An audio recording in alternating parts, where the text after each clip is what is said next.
女人咧唔煲咧就好易老噶。呢個紅棗阿膠湯咧，一個星期我都煲翻1-2次嚟飲下佢。特別是姨媽唔舒服嗰啲啊，更加要多啲煲嚟飲下佢啊，氣色都特別好噶。係姐，你咁早起身整咩食啊？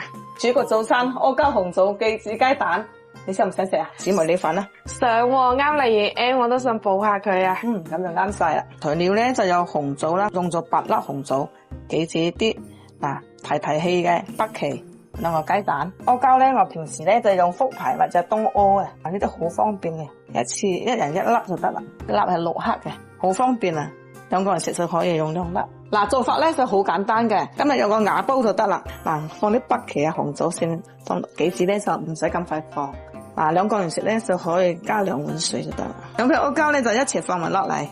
只要你打咗粉咧就唔使咁急放嘅。依家冚住蓋佢，煲佢15分鐘左右咁。阿婆啱啱翻上嚟啊，煮埋阿婆嘅粉，加多1添，加多碗阿婆嘅粉，一人1碗水就啱噶啦。煲咗15分鐘啦，哇啲湯色都已經靚咗啦，濃咗啦。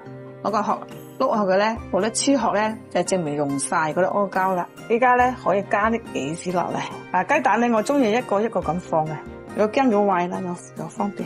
放咗雞蛋之後咧就冇咁大火噶啦，3個雞蛋一人1個就夠啦。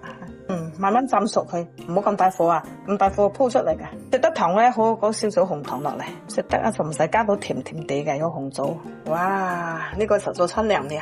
靚，又營養又靚喎，一人1碗吓。好嘅，夠晒補啊！唔怪得是你皮膚咁靚啦。女人要多啲補，唔補好易老啊！哇，20分鐘咧，我就煮咗一個3個人都中意食嘅靚早餐。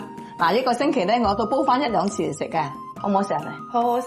阿婆食得好靚嘅，阿婆。好食。大家咧係跟住佢哋咁做咧，一個星期食翻1-2次咧，人都靚啲噶啦。點讚支持下佢啊！